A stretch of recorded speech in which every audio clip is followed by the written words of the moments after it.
नमस्कार आप सभी को। मैं सोनिया सिंह स्वागत करती हूँ बीट द कंपटीशन पे। तो आपके स्क्रीन के ऊपर DSSB का ये 2021 का पेपर है। ये पेपर मैंने इसलिए करवाया है क्योंकि बहुत सारे बच्चों की डिमांड थी कि PYQs को सॉल्व करवाया जाए, ताकि आने वाले एग्जामिनेशन में कैसा आप अटेम्प्ट करेंगे क्वेश्चंस को, उसका आइडिया आपको मिल पाए।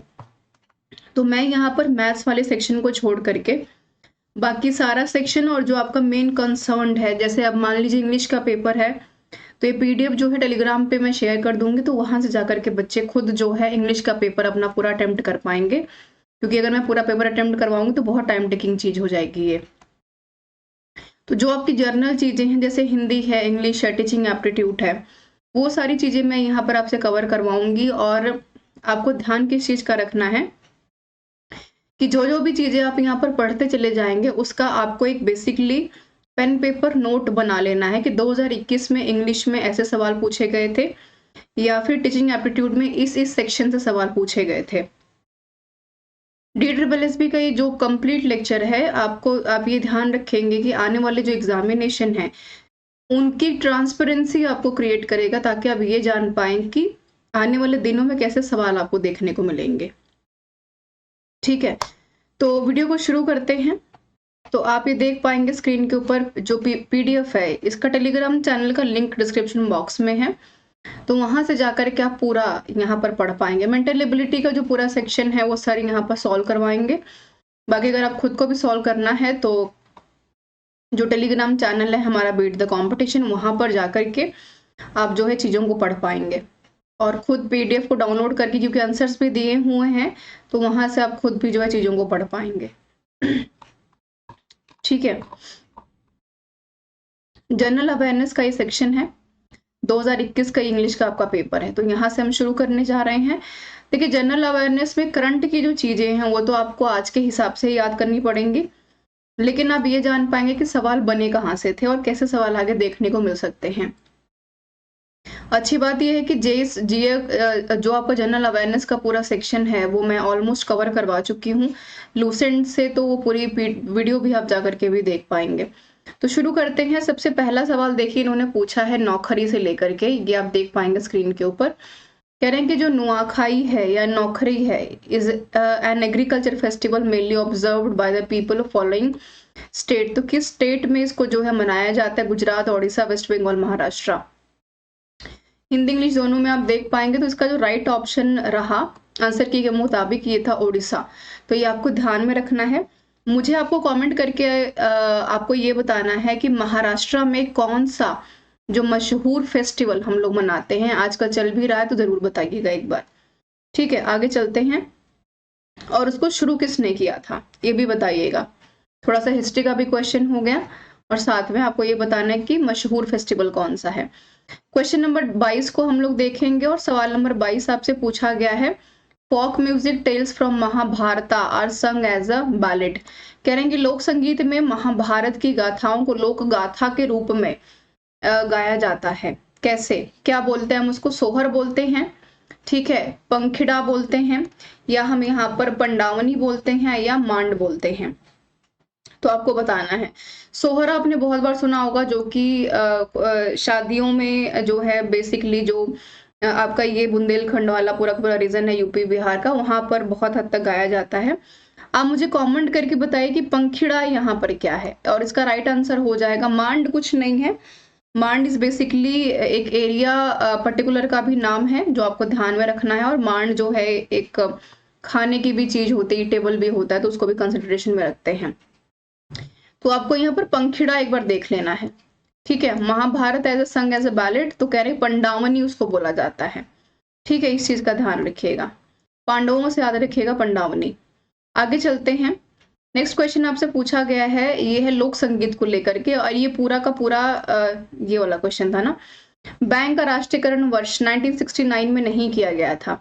आपको बताना है कि इसमें से कौन सा हमारा बैंक है जिसका कि राष्ट्रीयकरण 1969 में नहीं किया गया था।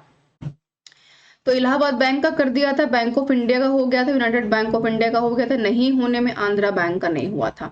ठीक है, तो यहाँ पर सी ऑप्शन हमारा सही हो जाएगा। आगे चलते हैं क्वेश्चन नंबर 24 की तरफ। जनरल अवेयरनेस में पूछा गया है आपसे ये सवाल, कह रहे हैं कि आपको ये बताना है कि बजट 2021 के अनुसार, हालांकि करंट का क्वेश्चन है तो इस बार नहीं पूछेंगे, इसलिए मैं इसको स्किप कर रही हूँ। जो चीजें आपके काम की नहीं है उसके ऊपर हम समय व्यर्थ नहीं करेंगे, लेकिन हाँ बजट वाली चीजें देख करके जाइएगा, इस बार जनरल अवेयरनेस में पूछी जाएंगी। सवाल आपने पढ़ ही लिया होगा कि गगनयान मिशन निम्नलिखित, जैसे कि चंद्रयान इस बार आपका हुआ है, आप सबको ध्यान में है, तो चंद्रयान से सवाल इस बार आएगा ही आएगा, उसमें कोई दो राय नहीं, तो चंद्रयान पढ़ करके जाइएगा। ठीक है, आगे बात करेंगे। This is also known as a quick lime, कह रहे हैं कि इसमें से कौन सा है जो क्विक लाइम के रूप में यानी बुझा चूना के रूप में जाना जाता है। कैल्शियम सल्फेट है, कैल्शियम ऑक्साइड है, पोटाशियम कार्बोनेट है, या पोटाशियम हाइड्रोक्साइड है। तो कैल्शियम ऑक्साइड को हम यहाँ पर बुझा हुआ चूना या कह सकते हैं क्विक लाइम के नाम से जानते हैं। साइंस का ये क्वेश्चन था आपका जीएस का। ठीक है, आगे बढ़ते हैं, सवाल नंबर 26 को देखेंगे। सवाल नंबर 26 आपसे पूछा गया है, क्वेश्चन कह रहा है कि निम्नलिखित में से कौन सा विद्युत चुंबकीय विकिरण का गुण नहीं है, यानी कि कोई एक ऐसी चीज आपको बतानी है। बेसिकली यहां पर आप देख पा रहे होंगे क्वेश्चन को। ठीक है, जो है इलेक्ट्रोमैग्नेटिक वेव्स जो है नहीं उससे पास होती हैं। ठीक है, क्योंकि नहीं पास होती है क्योंकि ये हाईली पॉजिटिव होती हैं, मोमेंटम जो होता है ज्यादा होता है, ट्रांसवर्स वेव्स होती हैं, या फिर वेलोसिटी लाइट ज्यादा होती है। तो ये हिंदी में भी दिया हुआ है, इसलिए यहाँ पर विद्युत चुंबकीय विकिरण का गुण नहीं है, क्योंकि धनात्मक आवेशित होती है, पॉजिटिव होते हैं। कभी अगर आपने सेल को बेसिकली सेल्स जो आप अपने एसी के रिमोट्स में, टीवी के रिमोट्स में यूज करते हैं, घड़ी के जो सेल्स होते हैं उसमें आपने पॉजिटिव नेगेटिव देखा होगा, है ना, उसी पॉजिटिव आवेशित की हम यहाँ पर बात करें। विद्युत चुंबकीय विकिरण का गुण नहीं होता है उनमें। आगे चलते हैं, क्वेश्चन नंबर 27 को देखेंगे।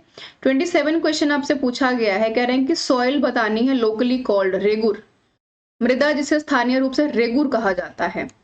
It is widely use for producing cotton, wheat, linseed, millets, tobacco and oil seed. अगर आपको सारी नहीं भी पता है, तो अगर आपको सिर्फ कॉटन का पता है, कॉटन का हमें पता है कि काली मिट्टी सबसे ज्यादा उपजाऊ मानी जाती है उसके लिए, तो कॉटन जो है बेसिकली ब्लैक सॉइल में ही होती है, माउंटेन में हो नहीं सकती, लिटरल में होगी नहीं, डेजर्ट में हो नहीं सकती। तो जाहिर सी बात है कि ए ऑप्शन इसका सही हो जाता। बाकी wheat, linseed, millet, tobacco, oil seed भी यहाँ पर ब्लैक सॉइल में होती है, इस चीज का ध्यान रखिएगा। आगे चलेंगे क्वेश्चन नंबर 28 की तरफ। ठीक है, क्वेश्चन नंबर 28 आपसे पूछा गया कि Lucknow is situated on the bank of which of the following rivers, Jhelum, Gomti, Yamuna, Hooghly. मुझे कमेंट करके बताइए कि हुगली और यमुना के पास कौन से शहर बसे हुए हैं। ठीक है, पहले हमारी प्राचीन राजधानी थी, अब दिल्ली हो गई है, मैंने हिंट कर दिया है। ठीक है, तो गोमती जो है यहाँ पर आप देखेंगे कि लखनऊ इसके बिल्कुल पास में बसा हुआ है, यानी गोमती नदी के ऊपर लखनऊ बसा हुआ है। ठीक है, क्वेश्चन नंबर 29 को देखते हैं। जीएस में हिस्ट्री से सवाल पूछा, कह रहे हैं कि डैश में बाबर ने खानवा में मेवाड़ के राणा सांगा को हराया था। तो 1527 में हराया था। मुझे कमेंट करके बताइए कौन सा युद्ध था। बाबर जो मुगल साम्राज्य के सबसे पहले जो है एम्परर के रूप में जाने गए थे। ठीक है, और तुझके बाबरी इनकी अपनी आत्मकथा थी, आपको ध्यान में रखना है। मेवाड़ के राणा सांगा को हराया था, खानवा में मेवाड़ के राणा सांगा को हराया था। उल्टा भी कई बार पूछ लेते हैं कि कौन सा युद्ध था, तो खानवा का युद्ध था। खानवा के युद्ध में उपाधि बाबर ने कौन सी धारण की थी, एक बार कमेंट करके बताइएगा। हिस्ट्री से क्वेश्चन नंबर 30 आपसे पूछा गया है, कह रहे हैं कि who among the following introduce दुअस्पा सिंगस्पा सिस्टम।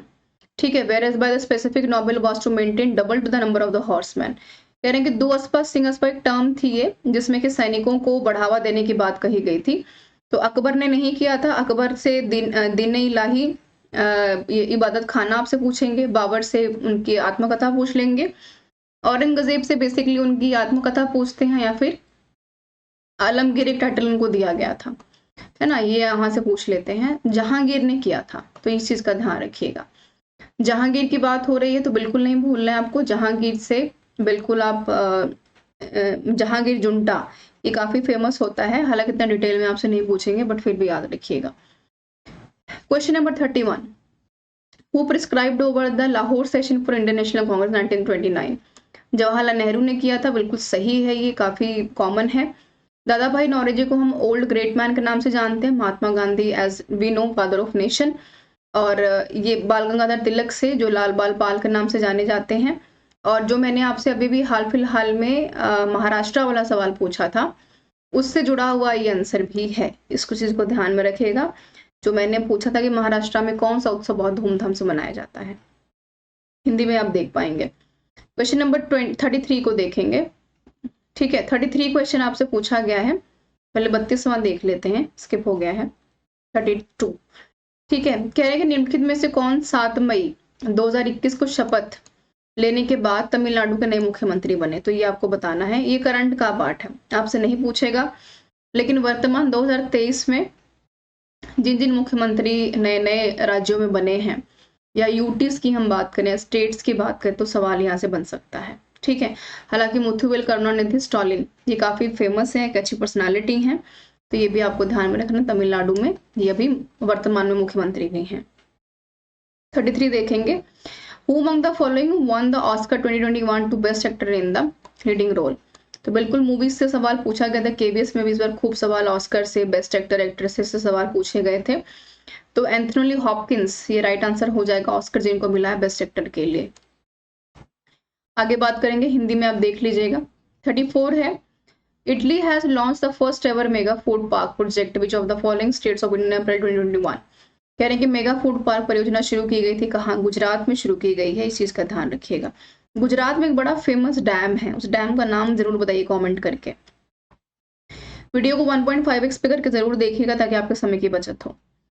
30 अप्रैल 2021 को भारतीय सेना ने अपने सैनिकों के लिए नवीनीकरण ऊर्जा का दोहन करने के लिए उत्तरी में पहली हरित सौर ऊर्जा संयंत्र शुरू किया था। कौन सा? सिक्किम में किया था। ठीक है, सिक्किम में एक बहुत ही फेमस आर्मी दस्ता भी है, एक बार जरूर कमेंट करके बताइएगा। अच्छा, मिजोरम में उनका ट्रेडिशनल डांस जो है, क्लासिकल डांस, उसका नाम क्या है, कमेंट करके बताइएगा। आगे बात करेंगे क्वेश्चन नंबर 36 की, हिंदी में पढ़ देती हूँ। प्रधानमंत्री नरेंद्र मोदी यूनाइटेड किंगडम के प्रधानमंत्री बोरिस जॉनसन ने भारत यूनाइटेड किंगडम के संबंधों के व्यापक रणनीतिक साझेदारी तक बढ़ाने के लिए 4 मई 2021 को महत्वाकांक्षी डैश को अपनाया। क्या था उस महत्वाकांक्षी चीज का नाम? तो रोड मैप 2030 था। आपको नहीं भूलना है कि मैक्सिमम इंडिया में जितनी भी चीजों को अचीव करने की बात की गई, 2030 का टाइम वहां पर रखा गया है। उदाहरण के तौर पर अगर हम यहाँ पर G20 समिट की बात करें, क्वेश्चन नंबर 37 को देखेंगे, हिंदी में पढ़ देती हूँ, हिंदी इंग्लिश दोनों में भी है। कह रहे हैं कि भारतीय संविधान में आपातकालीन के दौरान मौलिक अधिकारों के निलंबन की विशेषता को डैश के संविधान को उधार लिया गया है। ये आपको बताना है कहाँ से? जर्मनी से।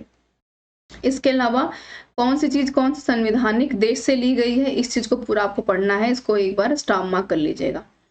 आगे बात करेंगे क्वेश्चन नंबर 38 की, जनरल अवेयरनेस में 38 क्वेश्चन आपसे पूछा गया है कि भारत के संविधान के भाग 10 में डैश पर अनुच्छेद शामिल है। तो अनुसूचित जातीय जनजातीय क्षेत्र, शेड्यूल एंड शेड्यूल ट्राइब्स, कौन सा? पार्ट 10। आगे बात करेंगे सवाल नंबर 39 में, इंडिया ने मेडल जीता था 34th edition of Asian wrestling champion 2021 में, कितने? 14 टोटल।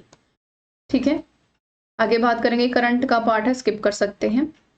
आगे कह रहे हैं कि कौन इंडियन प्रीमियर लीग 6000 रन पूरे करने वाले पहले बल्लेबाज बने? विराट कोहली। ठीक है, अर्थमेटिक एबिलिटी, ये आप एक बार जब पीडीएफ मिलेगी तो जरूर देख लीजिएगा चीजों को, ठीक है, खुद से। आगे हम बात करेंगे नेक्स्ट सेशन में, हमारे सामने जो आने जा रहा है वो है आपकी जनरल इंग्लिश। आप सबको पता है कि क्वालिफाइंग इन द नेचर रहती है, तो इसको देखना बहुत इंपॉर्टेंट है। सवाल नंबर 61 करेक्ट करना है आपको, ये बताना है। कह रहे हैं कि आपको बताना है कि नो एरर वाला कौन सा सेंटेंस है इसमें से। ठीक है, कह रहे हैं कि select part of the sentence that has an error, if the sentence has no error select the option no error. She truly did her family proud, पहला, she truly did her family proud handling the situation on such a bomb. तो क्या है वहां पर? तो यहाँ पर error किस में आ रहा है? ये जो पूरे सेंटेंस को आप देखेंगे तो she truly did her family proud handling the situation, यहाँ तक तो बात समझ में आ रही है क्योंकि कंप्लीट सेंटेंस को ये कहीं ना कहीं अप्रोप्रिएट बना रहा है। लेकिन ऑन सच एब्लॉम्ब, ये थोड़ा सा कहीं ना कहीं लग रहा है कि एरर शो कर रहा है, क्योंकि यहाँ पर सेंटेंस फॉर्मेशन सही नहीं हुई है। सिचुएशन ऑन सच एब्लॉम्ब, 3 सेंटेंसेस का फॉर्मेशन यहाँ पर नजर आएगा आपको, तो सी सही है यहाँ पर। नेक्स्ट देखेंगे 62 को। नो एरर है अगेन, कह रहे हैं कि वन ऑफ द स्टूडेंट, इसमें से कैसा विद्यार्थी फ्रॉम द यूनिवर्सिटी विश्वविद्यालय से वर सेलेक्टेड इन विजिट नासा। ठीक है, नासा के विजिट के लिए सेलेक्ट हुआ है, तो क्या क्या हो जाएगा, यूनिवर्सिटी वर सेलेक्टेड। यूनिवर्सिटी वर सेलेक्टेड समझ में ज्यादा नहीं आया, क्योंकि अगर या तो स्टूडेंट्स की बात हो तो यूनिवर्सिटी वर सेलेक्टेड नहीं होता है यहाँ पर। ठीक है, यूनिवर्सिटी सेलेक्टेड होता सिर्फ, ठीक है, वर नहीं होता, तो विजिट नासा, इसलिए यहाँ पर आपका एरर हो जाएगा बी। आगे देखेंगे क्वेश्चन नंबर नेक्स्ट हमारा 62। द सेंटेंस नीचे वाला जो आप तो मैंने बता दिया है, 63 को देखते हैं। 63 वाला कह रहा है आपसे सेलेक्ट द वर्ड सेगमेंट, इसमें से आपको बताना है कि कौन सा सेंटेंस मीनिंगफुल है। क्या बताना है, मतलब जो बता रहा है। ठीक है, कह रहे हैं कि द जज टोल्ड द डीए दैट, जज ने डीए को कहा the woman charged with murder was said to be mad and unfit to plead. ठीक है, तो ये कह रहे हैं कि इसमें से आपको बताने का सेंटेंस मीनिंगफुल कौन सा था। Just told that day the women are charged, यहां तक सेंटेंस कंप्लीट हो रहा है, तो ये सेंटेंस सही हो गया। With murder was said to, again was, यहां से एक अलग सेंटेंस बन रहा है वाज सेड, या तो यहाँ पर कॉमास होते हैं, इन्वर्टेड कॉमास होते। ठीक है, टू से शुरू होता, be mad and unfit to plead, 2-3 sentence यहाँ पर मर्ज किए गए हैं, तो यहाँ पर एक मीनिंगफुल सेंटेंस बन रहा है, यानी मतलब निकल रहा है। ठीक है, कि महिला के ऊपर चार्ज लगा हुआ है। आगे हम बात करेंगे मर्डर का। क्वेश्चन नंबर नेक्स्ट 64 को देखते हैं। 64 क्वेश्चन कह रहा है यहाँ पर I know how devoted to the precious code and honour you are Gabriel. Sentence कौन सा है मीनिंगफुल, मतलब क्या डिफाइन कर रहा है। तो क्या आई नो तक एक कंप्लीट सेंटेंस है, हाउ डिवोटेड, ठीक है, then to precious code and the honour you are, तो to the precious code and your honour you are Gabriel, ये यहाँ पर एक सेंटेंस कंप्लीट कर रहा है, क्योंकि आई नो हाउ डिवोटेड, ये तो एक कंप्लीट सेंटेंस अलग ही है, लेकिन ये बता रहा है, सेंटेंस को डिफाइन कर रहा है कि प्रीशियस कोड एंड ऑनर कौन है, गैब्रियल है। क्वेश्चन नंबर 65 को देखेंगे, filling the blanks in appropriate choice के हिसाब से। तो इन्होंने कहा है कि these cookies are a familiar favourite during the Christmas holiday and children or adults like enjoy the simple yet. कौन से फ्लेवर की बात हो रही है, ठीक है, स्क्रम्पशियस की बात की जा रही है। रिपीटियस तो कुछ होगा नहीं, ठीक है, लिसेंटियस कुछ हो नहीं सकता, सेडिशंस इसमें आएगा नहीं, ठीक है, तो ए सही हो जाएगा। 66 क्या कह रहा है, फिलिंग द ब्लैंक्स में अप्रोप्रिएट आपको फिल करना है। They therefore elect elders who expound the scriptures and her confession। तो बैप्टाइज जो क्रिश्चियनिटी में एक रस्म होती है, उसकी बात यहाँ पर की जा रही है। कॉलोनाइज हो नहीं सकता, इम्पेरियलाइज भी एक अलग चीजें हैं, ठीक है, चेस्टाइज कुछ है नहीं, तो बैप्टाइज यहाँ पर राइट हो जाएगा। 66 को मैं देखूंगी, और 66 क्वेश्चन आपसे पूछा गया है। अच्छा ये हो गया, 67 की तरफ चलते हैं। His work always vigorous, select the correct sequence, बताना है कि कौन सा है, यानी सेंटेंस इसमें से में कौन सा सही लगा हुआ है, अरेंज करना है। कह रहे हैं कि his work is always vigorous।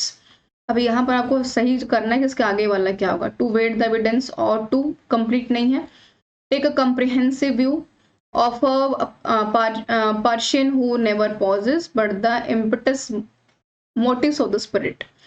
ठीक है, तो सबसे पहले हम देखेंगे his work is always vigorous, but यहां से but he imputes motives in the spirit, उसके बाद of partisans who never pause, then उसके बाद हम चलेंगे टू वेट द एविडेंस और to take a comprehensive view. ये हमारा पूरा सेंटेंस बनेगा, तो SRPQ ये यहाँ पर राइट ऑप्शन हो जाएगा।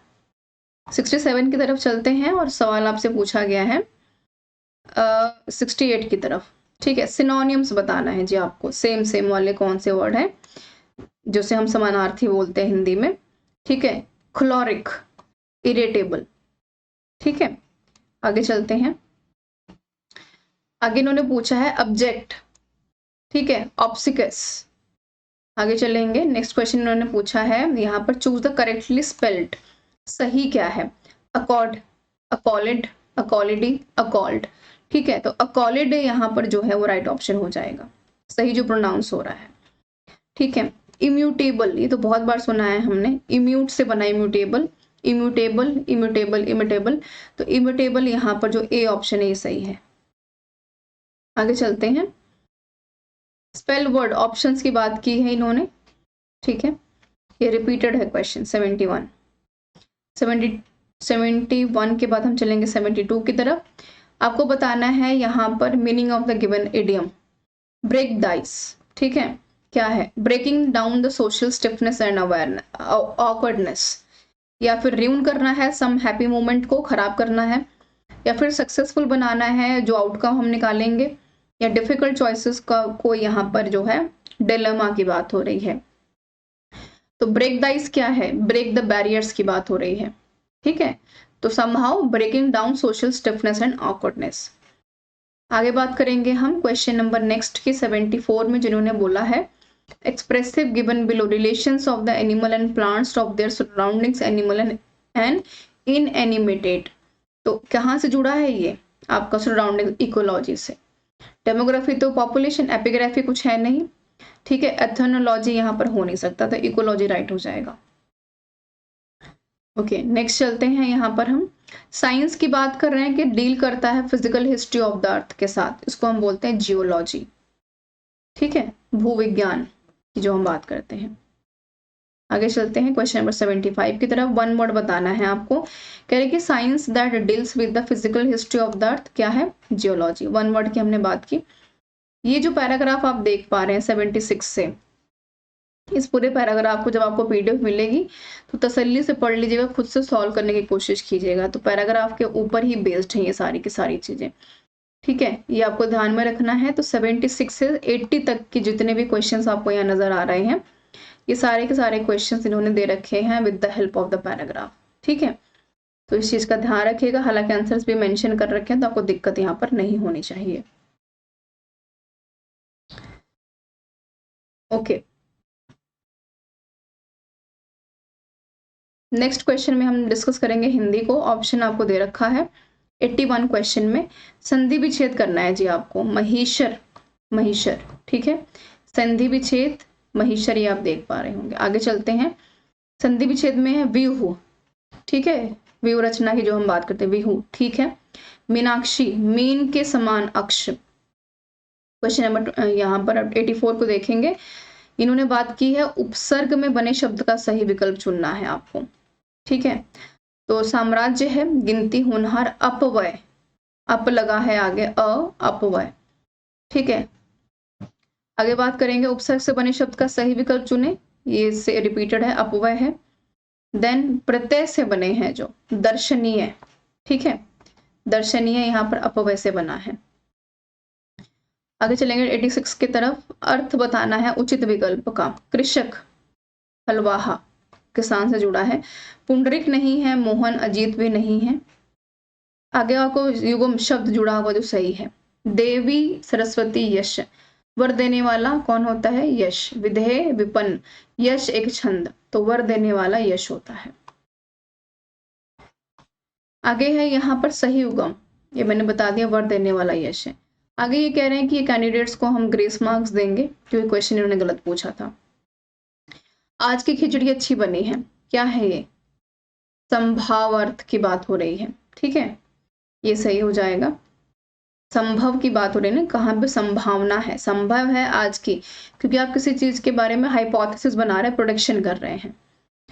4 विकल्पों में से एक सही चुनना है आपको काल के भेद को लेकर के। आपने उसे पत्र लिखा होगा, लिखा होगा, ठीक है, चला गया अब ये कहाँ, पास्ट में। तो संदिग्ध भूत है, पता नहीं किसने लिखा है, कब लिखा है, लेकिन किसी को तो लिखा है। पक्ष के भेद का सबसे अच्छा विकल्प कौन सा है? आरंभिक घोतक, ठीक है। अब बारिश रुकने वाली है, किसी चीज की प्रोडक्शन की जा रही है। कह रहे हैं कि विराम चिन्ह को आपको सही जगह पर लगा है कि नहीं, ये बताना है। भारत की प्रमुख नदियों का नाम गंगा, यमुना, कावेरी, ब्रह्मपुत्र है, ठीक है। तो ये वाला सही हो जाएगा। यहाँ पर देखिए हाइफन्स मेंशन नहीं है, यहाँ पर गंगा के बाद कॉमा नहीं है, तो इसलिए गलत है। आगे चलेंगे। मुहावरे का अर्थ बताना है। कठिन काम, लकीर का फकीर होना, पुरानी बातों का दृढ़ता के साथ पालन करना, ये यहाँ पर सही हो जाएगा। अंगूठा दिखाना, समय पड़ने पर मना कर देना। आम के आम, गुठलियों के दाम, काफी कॉमन है। दोहता लाभ, एक बार में आपको डबल जब प्रॉफिट हो जाए।